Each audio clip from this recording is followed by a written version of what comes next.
Hi, this is Carrie Hummingbird, and this is Soul Nectar, that show that attempts to talk about the impossible to talk about in some ways, that essence connection. How do you connect into what you define as essence for you and that greater connection to that which is bigger than you, that gives you that sense of who you really are underneath the mask you're wearing?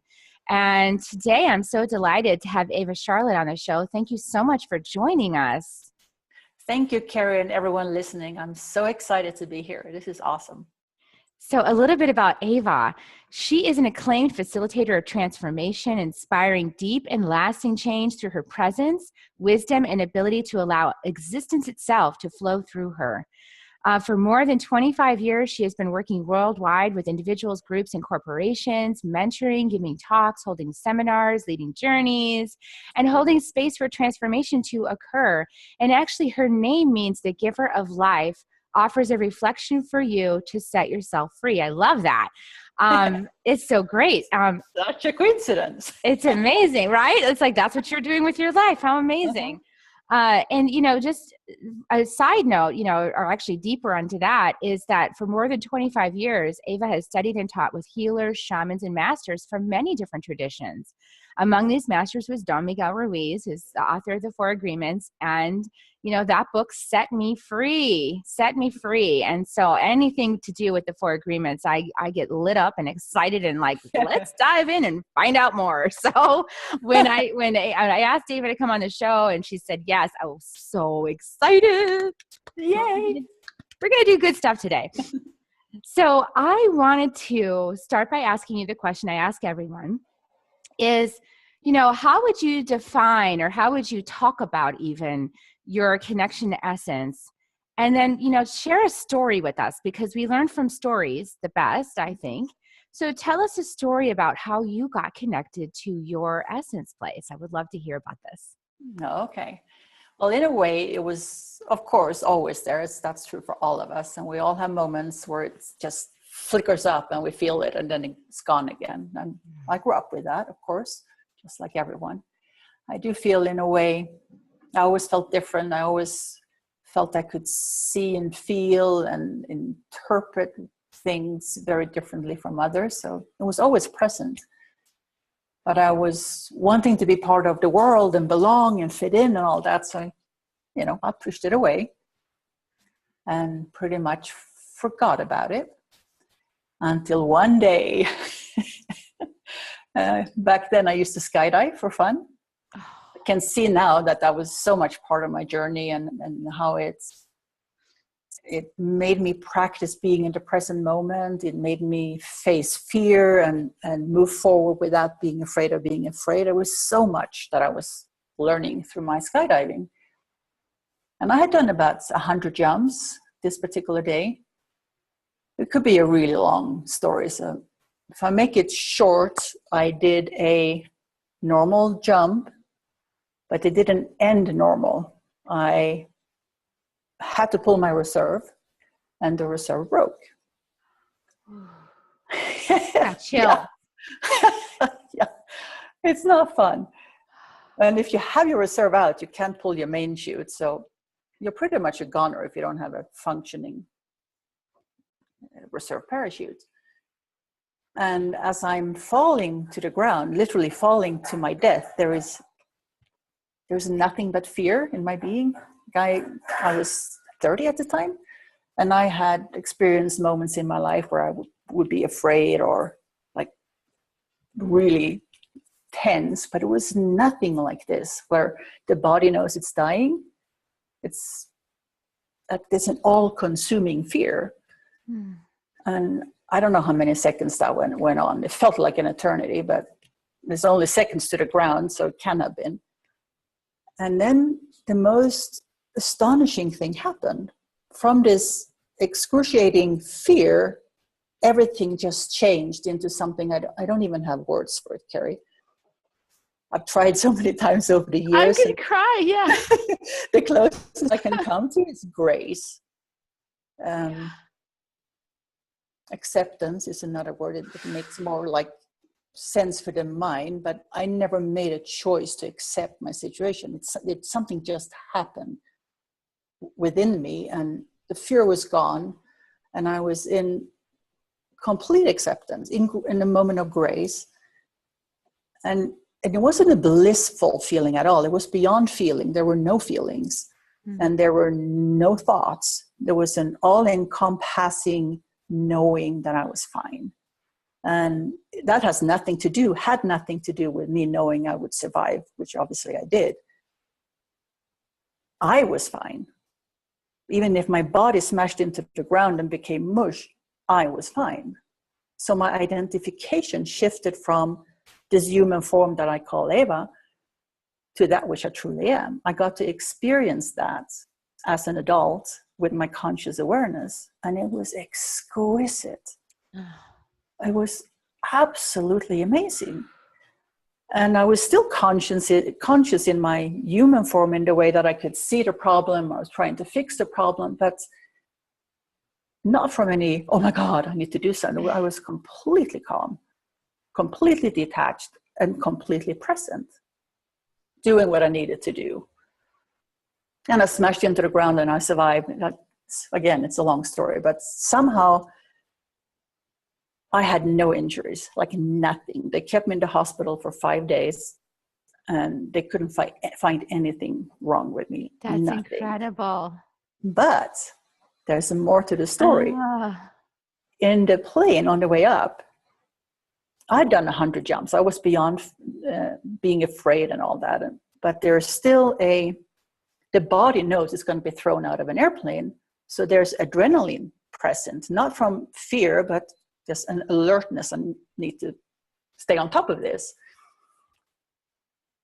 And it's an incredible feeling. It's part of why it's so fun to skydive, because it really brings you to be present and alert and awake. But this particular time, I got the spot in the airplane where you can't communicate with others. There's no door, it's loud, it's windy, and I was next to the pilot who has his headset on. So I was just closing my eyes, and for whatever reason, it was like I fell asleep, had a dream, a vision. For me, it was a vision. And I was someplace else, not in the plane, in my experience. And in this vision, I was skydiving. And I had to pull my reserve in the vision, and the reserve broke. Just like what later happened in the jump. And language is linear, so I have to tell the story linearly, but my experience wasn't linear. It was more of a hologram, like an all-knowing moment. So in this vision in the plane, I knew I'm falling to my death. I have to make a choice now.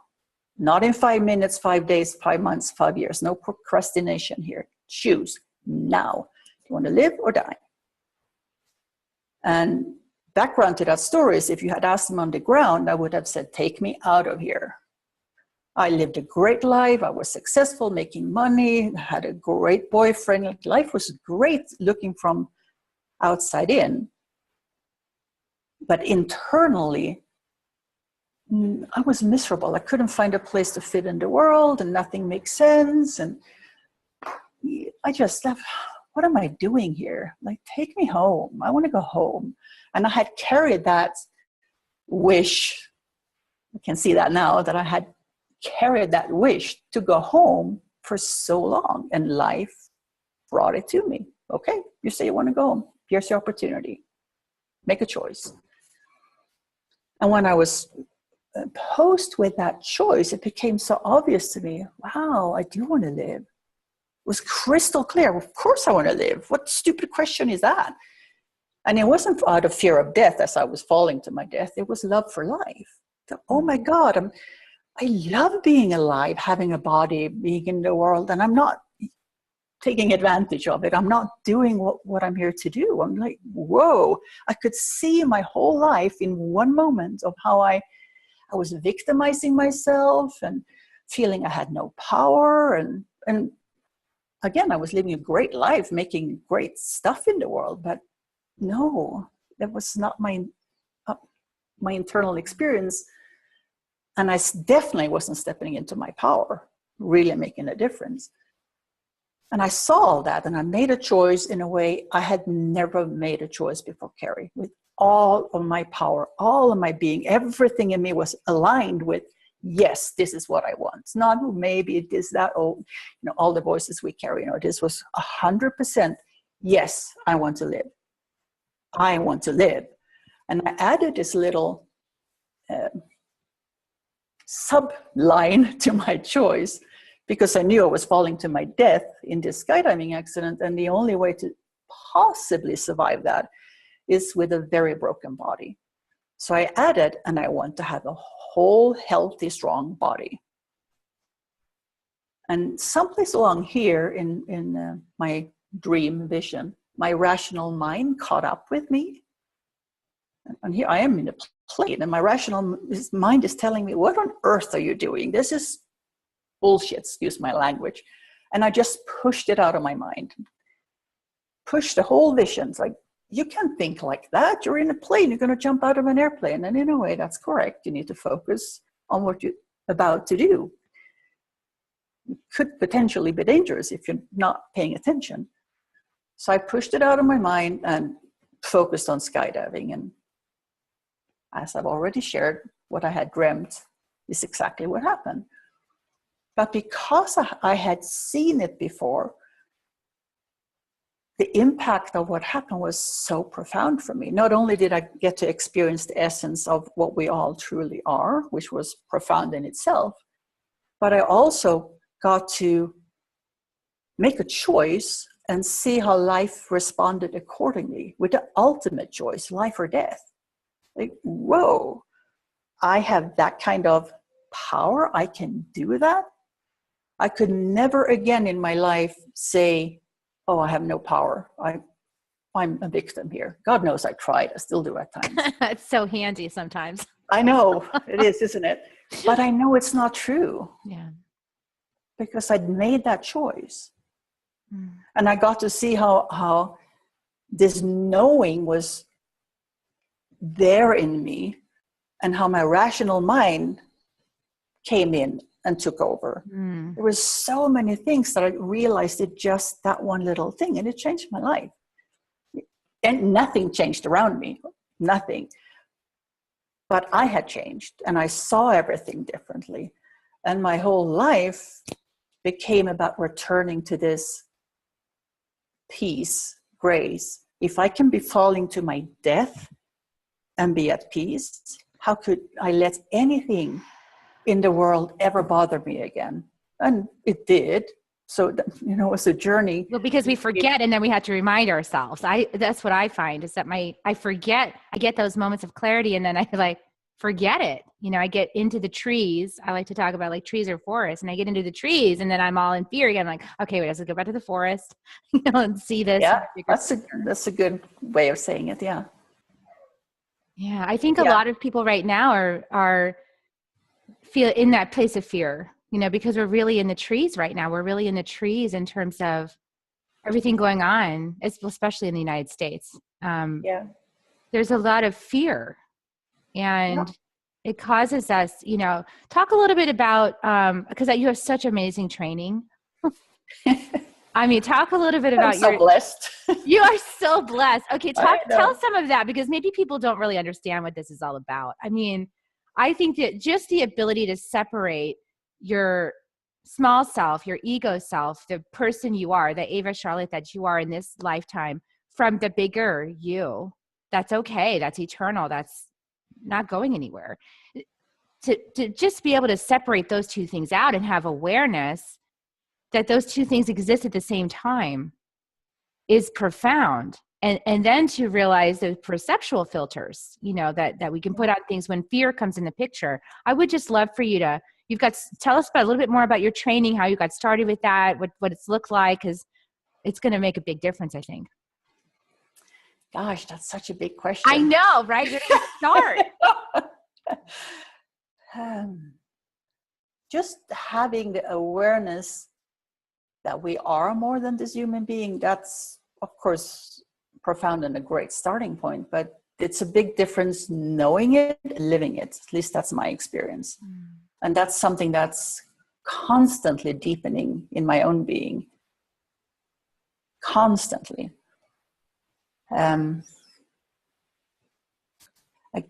guess how it was for me is that somehow I always felt trapped. And I didn't understand how, because I wasn't.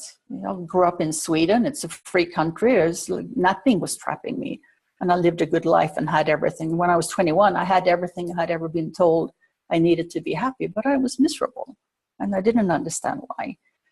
And I searched outside of myself for maybe 10 years, changing jobs, changing boyfriend, going to another country, like all those external things.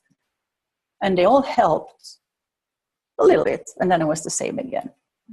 And it really wasn't until the skydiving accident that I realized, well, I'm looking in the wrong place. I need to look inside. And as my intent changed, life would bring me other things. So now the teachers that were more aware spiritually, they would show up. And one would come into my life, and I would work with that particular teacher for a couple of years. And then as I had learned everything I could from him or her, that person would go away and someone else would show up. But that's kind of how my journey has been. And it's been so many teachers along the way from all kinds of traditions and meditation and yoga and all kinds of body work, and from different cultures, Russia and India and South America and Eastern Europe and Western people. It's so many. And as they say, when the student is ready, the teacher shows up. And that's true on every level, I feel. And I had reached a point maybe 10 years after the skydiving accident where this feeling of being trapped was so profound. At the time of the skydiving accident, I was miserable. Now, 10 years later, I'm happy. Everything has changed. I live a good life, externally and internally. And yet there's this profound feeling of being trapped. And the way I would describe it was that I felt I was in a bubble. And my bubble had been hell. Now I was heaven. But it's still a bubble. It's like I knew there's something outside of this bubble, but how do I get there? And through different teachers and practices, I became aware that, oh my God, I am the bubble. It was actually through a series of Vipassana retreats that I shifted that and realized, whoa, I'm the one trapping me. And how can I get beyond trapping myself, because you can't really see yourself. Like we all know, you can't see your eyes if you don't have a mirror to look in. And I had been to so many teachers, and they would all take me, well, some would be able to take me to the edge of the bubble, but I had never met anyone who could take me beyond the bubble. Even though the practices are the tools would be able to take me there, like meditation and yoga, they can all take you there, but I had never had anyone that could guide me how to do that, and I hadn't been able to do it on my own. So I decided to set out on a journey around the world trip. I was going to be gone a year on my own, one woman, one backpack. And you can buy these round the world tickets. You have to go one direction around the world. So I actually didn't start that way. I have to back up. It started with me reading a book by Don Miguel called Beyond Fear. It's about his work. It's not written by him, but about him. And it describes his work in the pyramids, Teotihuacan, outside Mexico City. And I just had this knowing I have to go to these pyramids. And I would like to meet the author. So I went to his webpage, and he wasn't anywhere present on his webpage. It was his voice.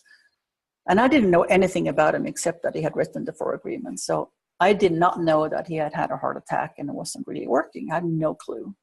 He was just not available. So I let go of that and decided to go with one of his apprentices. So I set up to go to Teotihuacan with one of his apprentices. And it was fascinating, Carrie. You know, when you make a choice about something and it takes on a life of its own, was just like that. I was just going to go to Mexico. But then I thought, well, if I'm going to go all the way to Mexico and it was kind of expensive, why don't I just make a round the world trip out of it? And that's kind of how that idea got. So I bought a ticket around the world, just made all the plans, and then, I'm going to be gone a year. Should I really keep my car and pay all that?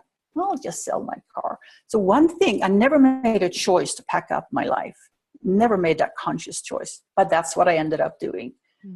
Got rid of my car, my apartment, my stuff, closed down my 2 companies without ever reflecting on, wow, I'm closing down my life. I might not be coming back. I was thinking, well, when I come back, because that wasn't a question, when I come back, I don't want to step back into my own life. So it's natural that I get rid of everything. And I set out on this round the world trip alone with my backpack. And my first stop ended up being a power journey to Teotihuacan.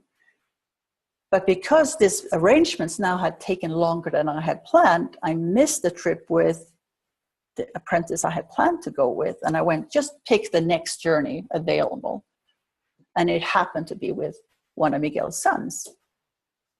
And it blew my mind away. And the most important thing was meeting Miguel's son, it was Jose, and recognizing in his eyes, I could recognize what I had experienced in the skydiving accident. That presence was there. It came and it went, but when it was there, wow, that's exactly what I'm looking for, but not in someone else, in me. And one thing led to the other. Was a strange journey. Somehow life just brought me,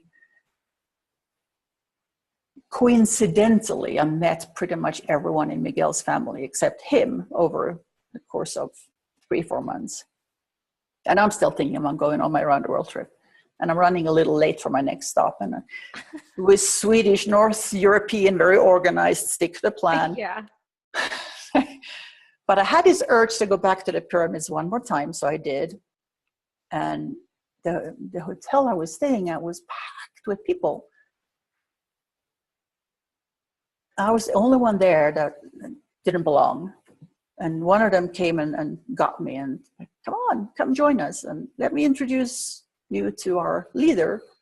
And that was Miguel.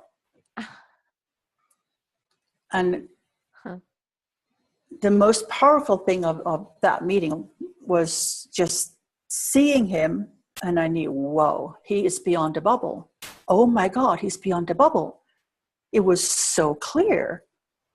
And at that point, that was the first person I had ever met that was beyond the bubble.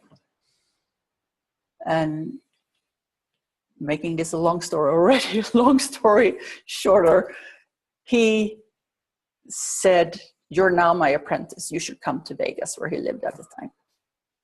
Round the world trip, fully paid for, used to be a really scary apprenticeship. Got to go here.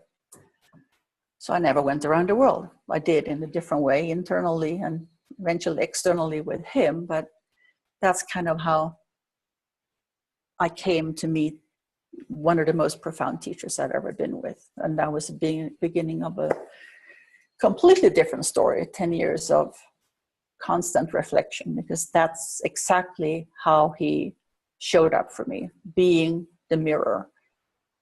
Mm. And it was very, very strange, Carrie, in the beginning. Very strange. Because I would be who I was. And I was so used to, when I showed up being me, I knew what would come back. Because people respond to you. And people in general, I'm generalizing, but people in general had always responded a particular way. If I show up this way, they will respond that way. If I show up this way, they will respond that way. None of that worked with Miguel. None of it. So something else would come back and whoa.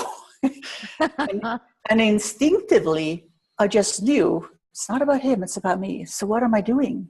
Why am I getting that reflection? And why am I getting that reflection? Wait. It was very strange, but so profound. Mm. Eventually I ended up living with him, so I had that reflection 24/7, which is such an amazing gift, but not necessarily easy, because I got to Extremely see vulnerable. me. I Yeah. got to see me, the good, the bad, and the ugly, Mm-hmm. and learn how to then make a choice. Do I really want to keep that aspect of me? Because we were talking earlier about, like you say, we forget what we truly are, and yes, we do, but it's also that we carry all these imprints, layers of stories that have been told through our lives. The way I'd like to describe it is, when we come into this world as newborn babies, the mind isn't evolved yet. We have a brain, but we don't really have a mind. Mm. So life can move freely through this human baby. Yes, we carry imprints in our DNA from ancestors, and yes, we carry imprints from our time in the womb with our mom and all that. But compared to the way we are as adults, the human baby is really free. Life expresses itself freely. A child is curious and happy and inspired, and there's so much energy. And when something hurts, they cry. And when the moment is gone, they're happy again. They don't carry it. Whatever comes up in the moment is expressed, and then they go on to the next moment. And over time, we're told by our parents that you're a boy or a girl, you're good when you do this, you're bad when you do that. My parents called me Eva, and it's just a name. It's a label. It does not mean anything to the child. The child learns, just like a dog or a cat, to listen to that particular sound. When my parents say Eva, they want me to listen, to pay attention. Mm-hmm. But it doesn't mean anything. None of those labels, boy, girl, good, bad, none of that means anything to the child in the beginning. But over time, by all these imprints from our surroundings, from our family or siblings and friends and school and teachers and TV, like everything around us, we build this virtual reality of labels, stories, concepts. And I call this virtual reality Eva Charlotte. And at some point in the child's evolution, identification starts. So now I say, I am Eva. I am a girl. I'm good when I do this. I'm bad when I do that. And I try to conform with all these beliefs. And at some point, Eva Charlotte is running the show. I'm not. And I'm still here. That which I truly am is still here, but I don't care, because everything is fine. So if Eva Charlotte wants to run the show, go ahead. It doesn't matter to me. So for me, what I experienced in that moment in the skydiving accident was returning to me. And then bam, into the ground, and I'm Eva Charlotte again. And how do I get back to me?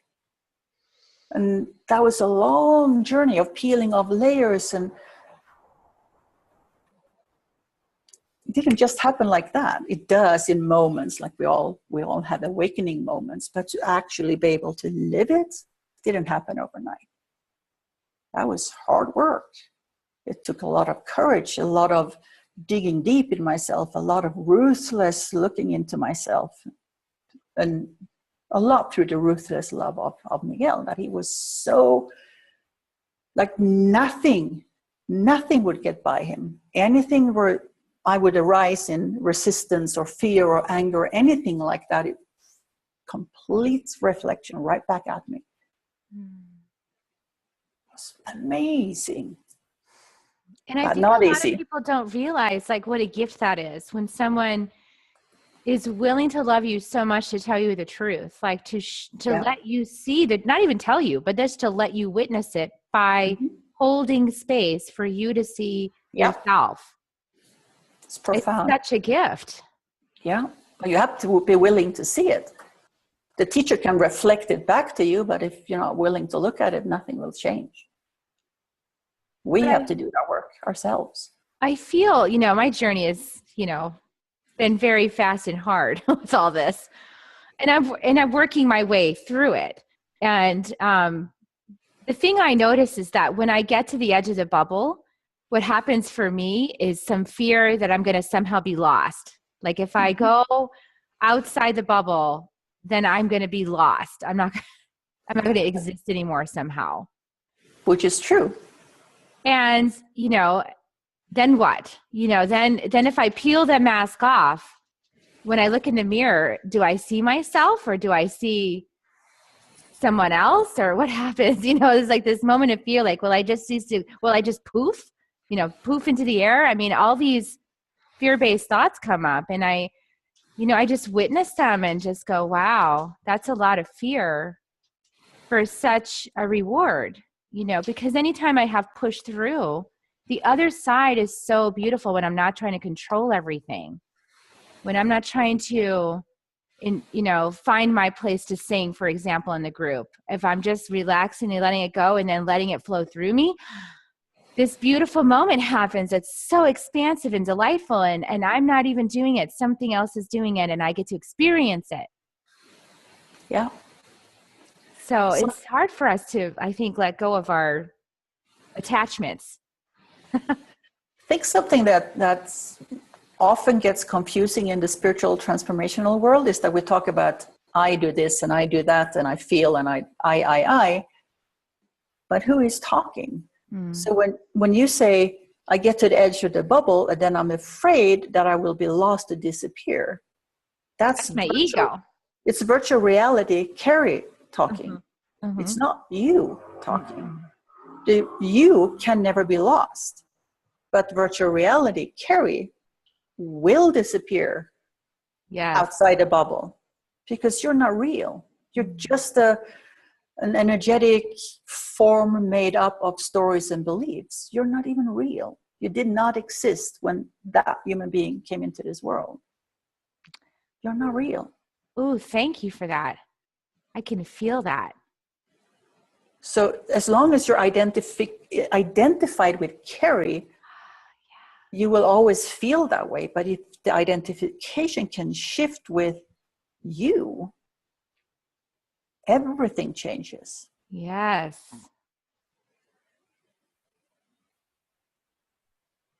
That's so profound. I'm having one of those profound moments right now.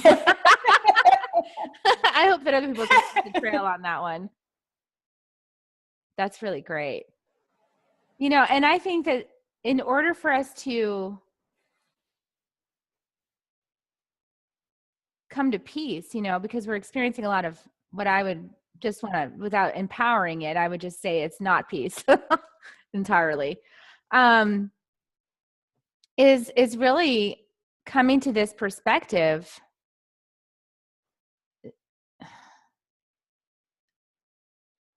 that what you believe to be true might not really be true. Like it's part of your virtual self that you've adopted through all the experiences you ever had and the judgments you made about it.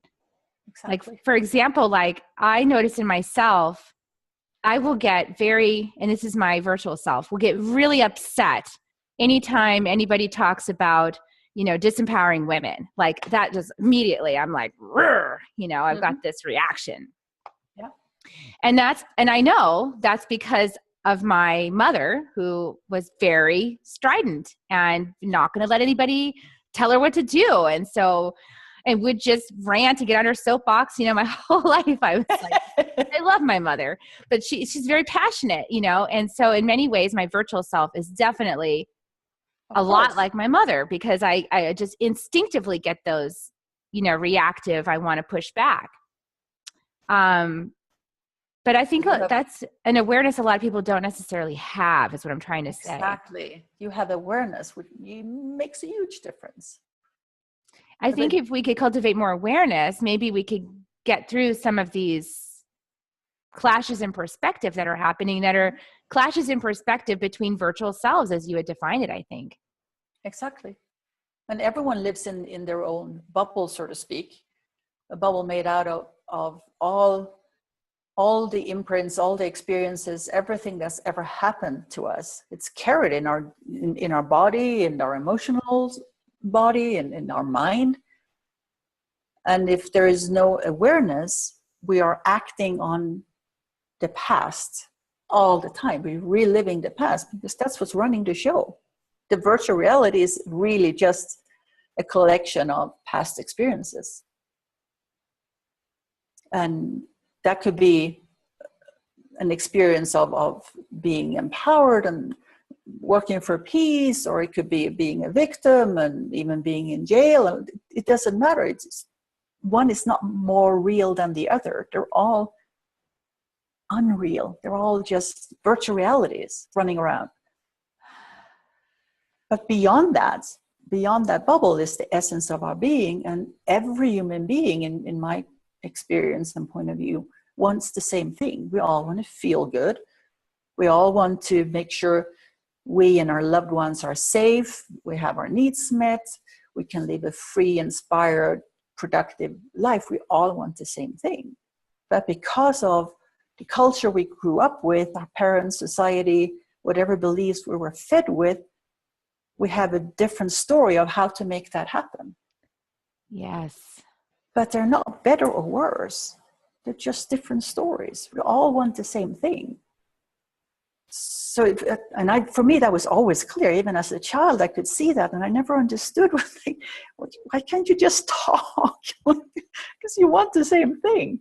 But the world is not like that yet, because we don't have awareness. Mm.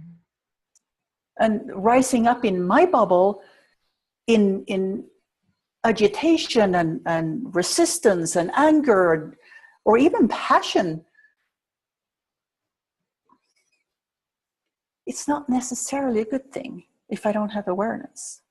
Even if it's for a good cause, for me, it depends on where am I coming from within myself.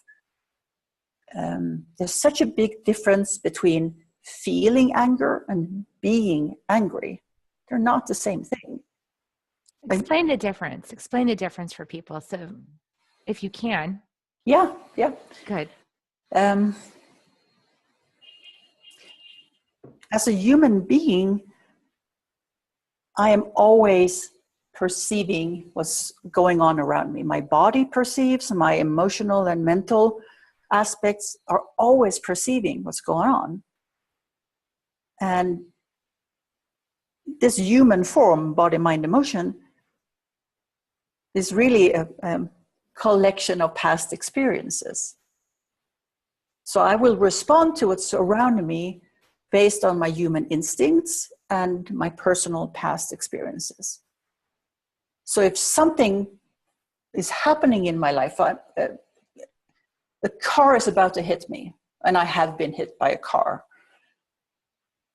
So car is about to hit me, my body will respond with fear. It's absolutely natural. It's natural for the human instinct. There's imminent danger, and it's natural for my personal past experiences because I have been hit by a car.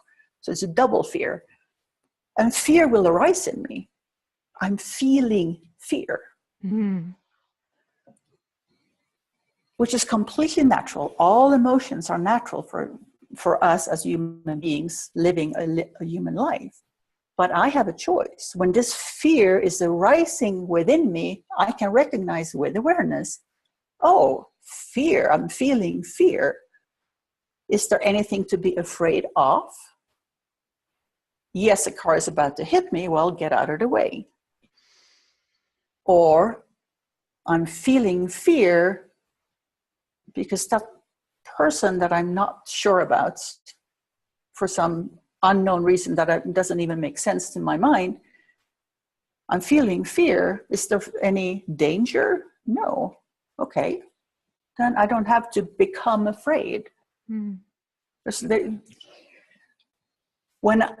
When the fear is arising within me, if I'm believing in that feeling,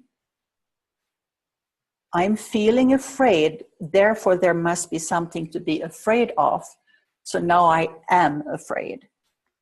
You see the difference? It goes from feeling to being when I start identifying with the feeling. And thinking, you use the I am.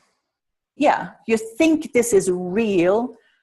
I make that part of me. Energetically, we're all energetic beings. Let me explain it in a different way. We're all energetic beings. Everything is energy.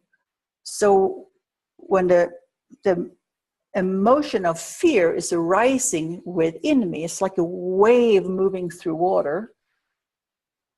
If I'm afraid of being afraid, or if I identify with that emotion, I hold on to that energy and it stays in me. Mm-hmm. And then my being holds the energetic vibration of fear. And that might be too much for my human being to live with, so I turn it into anger. That's easier to handle. It's a little less intense than fear. So then I become angry and I retaliate with anger. Yes. Because I am believing in all this stuff that's moving through my energetic being. I think it's me. I identify with it. Does that make sense? It does. And I think that people also wrap a story around the feeling. Of course. When something happens outside and you don't necessarily understand it, or even if you think you understand it, you interpret, which is natural. We're storytellers. As this human beings that we are, we're storytellers. We have a brain that wants to tell a story. It's completely natural. So an event happens, my human perceives it, and the brain, the mind, interprets it. But the interpretation is based on my past. That's all I have to reference with. It's all, the past is only reference. And I use it to interpret what's happening now.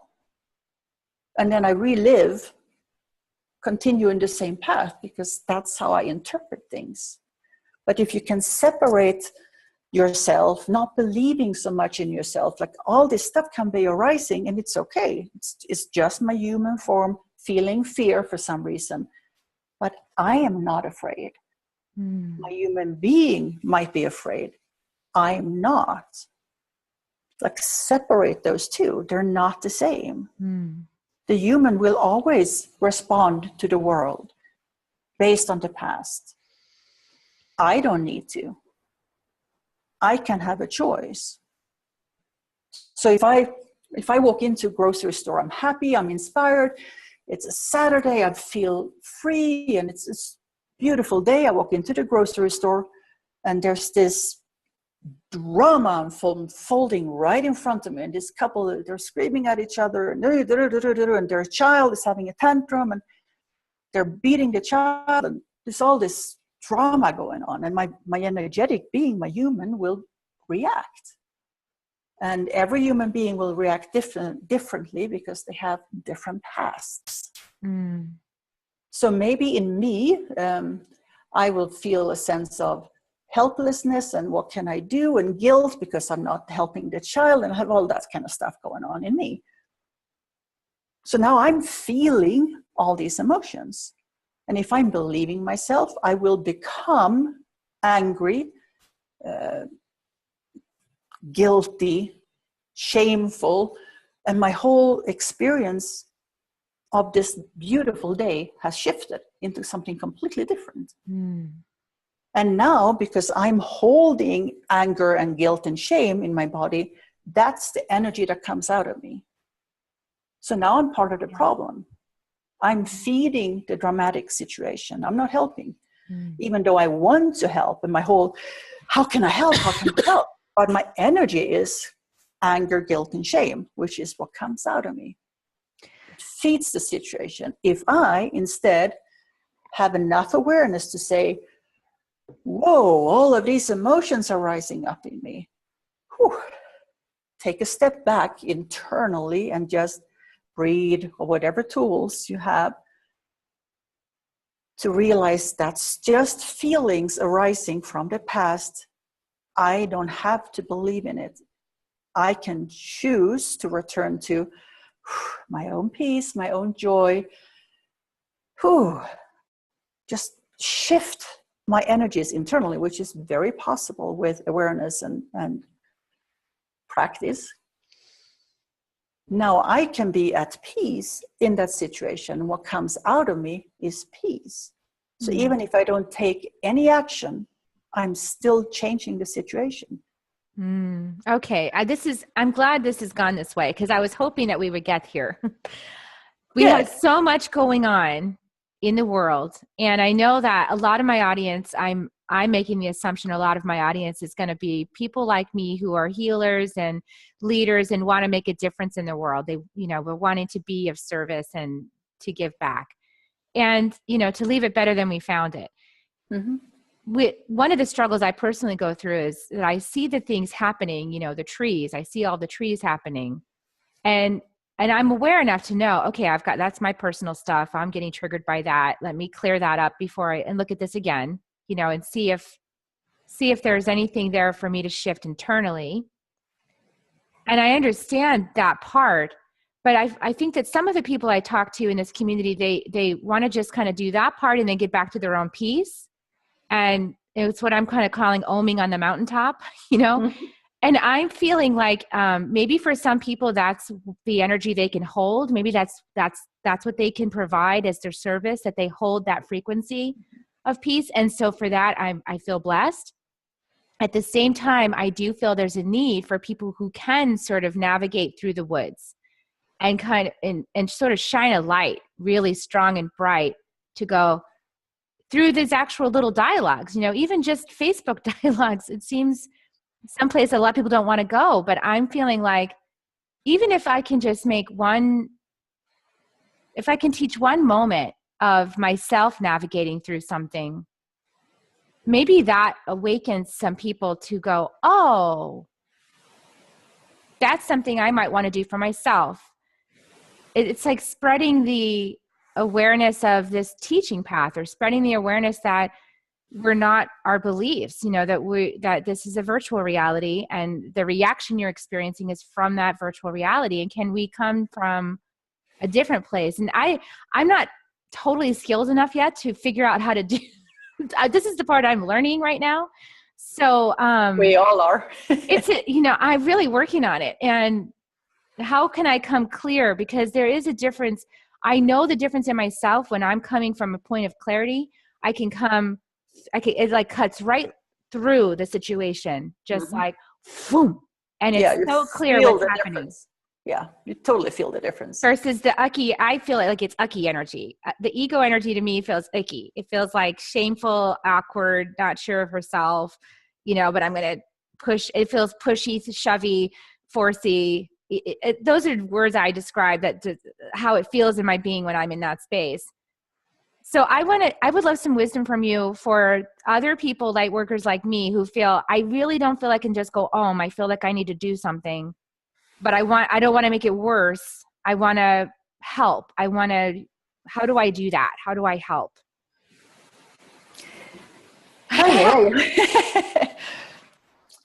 Well, the action you want to take, that's going to be very individual, whatever is being called through you. What action you want to take.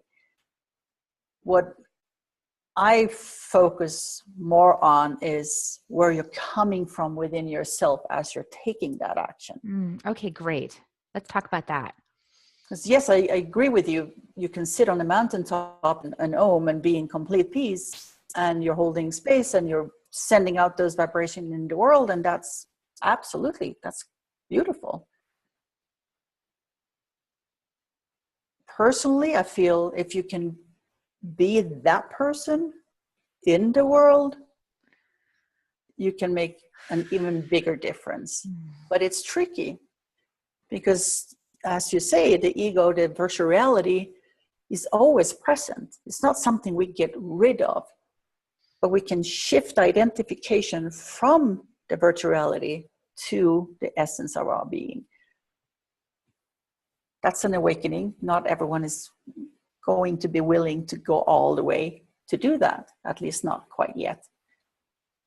So what can we do right now? And just having an awareness in everyday moments. Where am I coming from here? Am I filled with anger and upset as I'm walking in a women's march?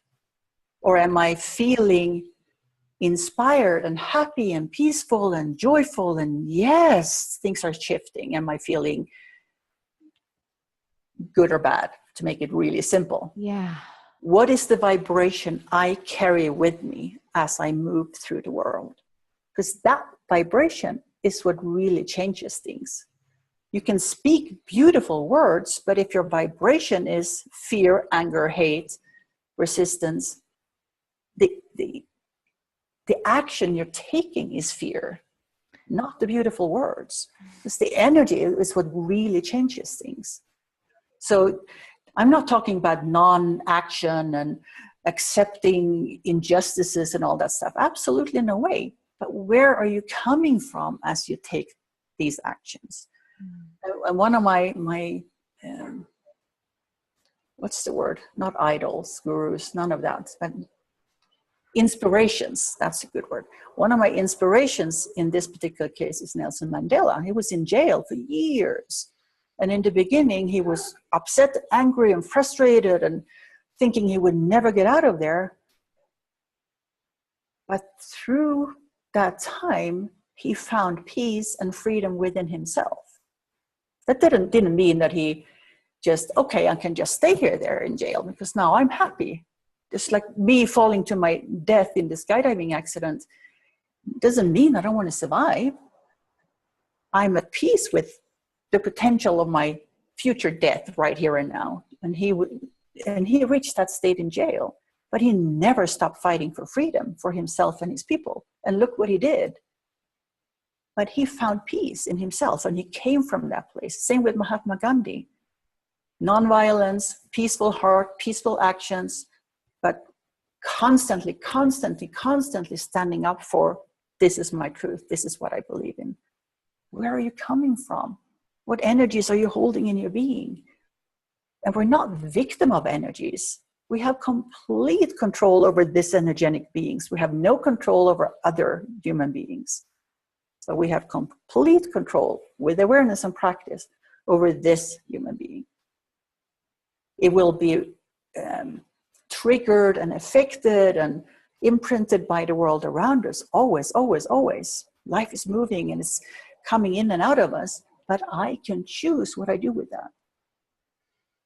So you can come at me with some opinion about our current situation and be angry and upset and you need to do this or that, or what are you thinking? And I can respond with the same energy, or I can take that in and return peace. I don't have to judge what you feel. I don't have to make it wrong. We'll never make peace by making others wrong. And who are others anyway? I'm an other to you. Everyone is an other to me. Nothing is going to change that way. We're all wanting the same thing. So creating internal war is not going to help anything. I have to start here by finding my own peace and then stand up and take the action I feel is needed to change our world, to come with respect for the other side, understanding for this, we want the same thing, we have just different stories of how we're getting there. How can I meet that person, not fight that person? Talking from a respectful place, meeting everything with peace and love. And of course, that's not going to just magically change everything. Of course not. But he won't change if I'm not there. We'll never create external peace as long as we carry internal war within ourselves. And we do, even with ourselves. We're constantly fighting ourselves. Judging myself. An emotion comes up that I don't like. Why am I feeling this way? Even in spiritual transformational circles, I shouldn't be feeling like that. And I'm spiritual. I shouldn't be angry. That's what Heather Ash calls a spiritual judge. Yeah. We get the spiritual judge after a while. Like, I should be able to come from love, and I can't right now because I'm so angry. Well, that's part of the journey too. That's a big part of the journey.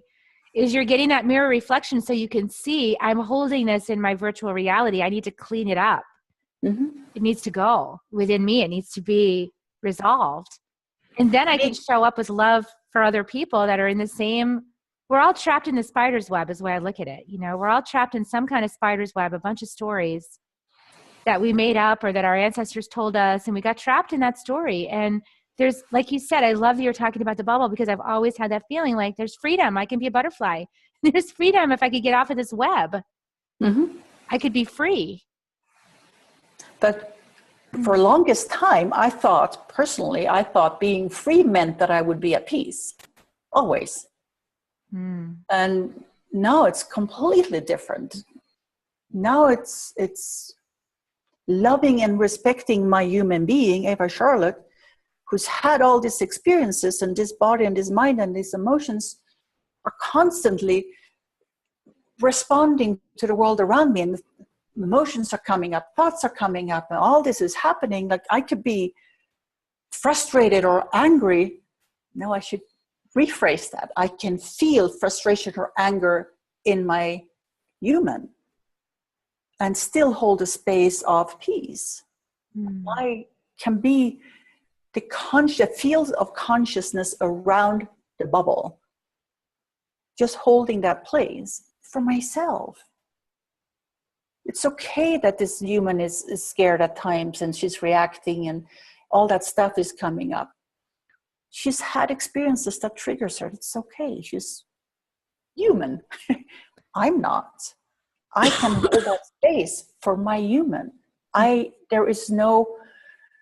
Miguel said a sentence to me many, many years ago. This is kind of the way, usually he wouldn't talk much. He would teach through reflection, never explain anything. And he said a sentence, honey, I have no conflict with Miguel. And I knew he had given me a diamond, and I didn't get it. It took me years to really get it. Now I have no conflict with Eva Charlotte. She can have any emotion and thought arising in her. I don't have to be in conflict with that. I don't have to judge the emotion or the feeling or the thought as wrong or good or bad or should be or should not be. It's arising. I can lovingly hold space for whatever is arising, and it moves through me like waves. It doesn't stick. Which is exactly what I had witnessed in Miguel. He's not calm, peaceful all the time.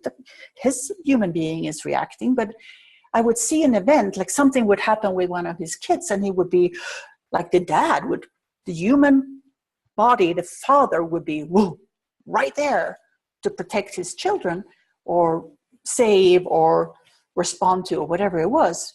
And I could see the reaction arise and fall away. He wouldn't hold on to it.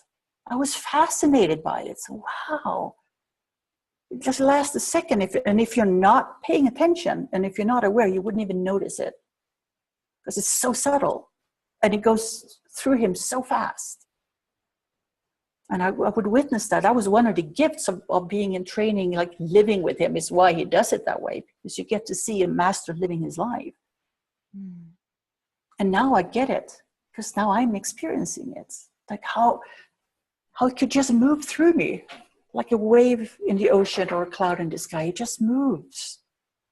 And the only way it could shift from a feeling moving through me to becoming an expression in me is by me grabbing onto it and thinking it's real. Identifying with it. I'm feeling angry, so that must mean that I am angry. Now I'm angry. It doesn't have to be that way at all. But it doesn't mean the anger goes away. Well, ultimately, definitely we sit on a mountaintop and just hold to that space, mind and emotion calms down. And absolutely, it's possible to live in the world actively and be full and calm. I'm not like that all the time. But it doesn't mean I can't hold my attention in the field of love and peace to the best of my ability all the time. I don't do that all the time, but I do it to the best of my ability. And that's my practice. That's how I can build bridges, work as a peacemaker in the world. It starts here. And when I can stay in that place inspiration flows through me. And then I have great ideas of what action I can take. And that action is not coming from anger or fear. It's coming from peace and love. It could be the same action, exact same action, but the energetics you send out into the world is completely different. And I realized that early on. I didn't understand it, but I experienced it early in my life when I really wanted to make a difference. And I joined big organizations, Amnesty and Greenpeace and all of those. And they do fantastic work in the world. Don't take me wrong. But what I experienced felt wrong to me. There was so much anger and fighting, and the energy was really uncomfortable. And I didn't want to be part of that. I didn't understand it though, because, well, I want to be part of it because they're doing good work, but it feels so bad. I didn't get it. Now I do. And I don't want to be part of that. Now I could go into an organization like that and hold my own. Absolutely.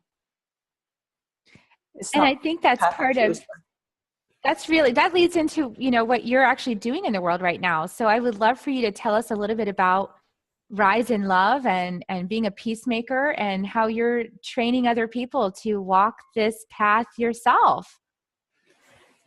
Well, Rise in Love has really come out of my own journey, my own process of awakening in the different steps.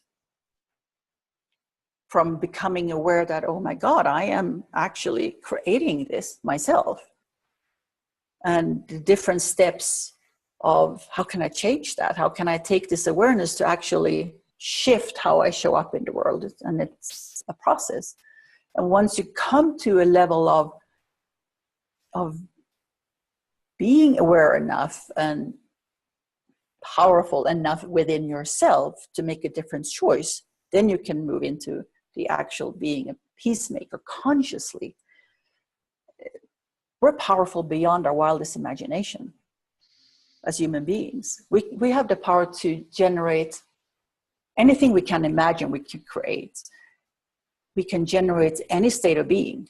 We're not victims to circumstances, and I don't have to feel a specific way. I can choose how I want to feel. So when I, in some situation, feel powerless or victimized, and I'm aware of it, I can pull myself into myself and generate a feeling of confidence and being strong. We're not victims.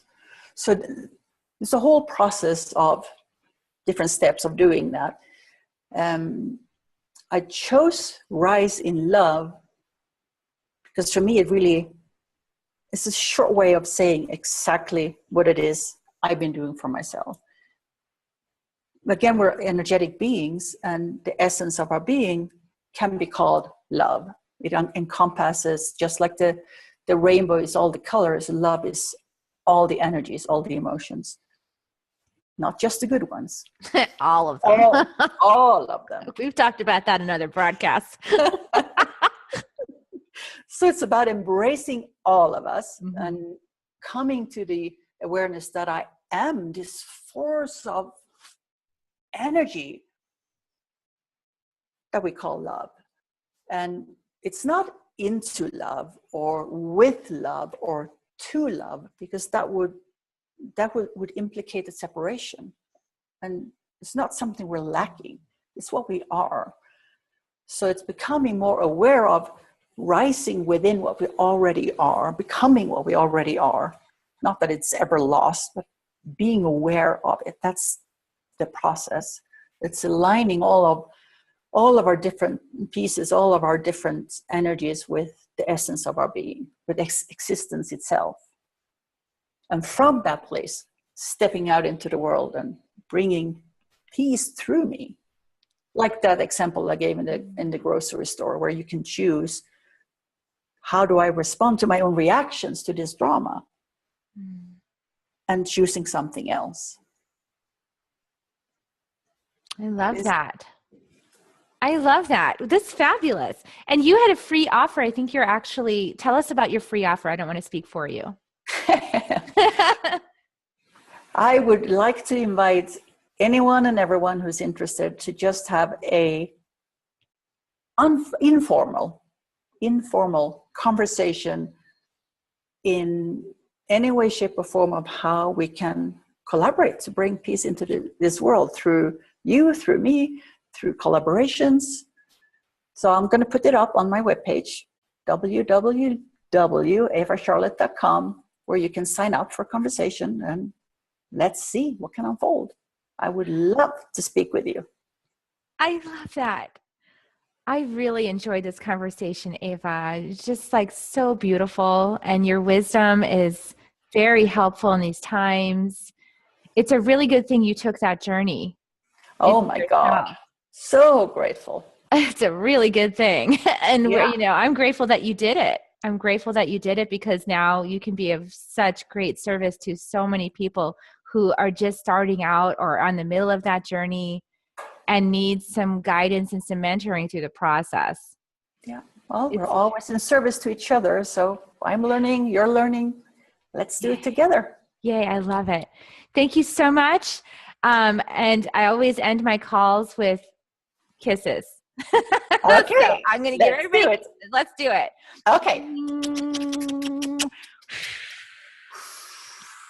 Yay! Love, love, love. Until So next time. Thank you so much, everybody, for tuning in. That was a beautiful discussion.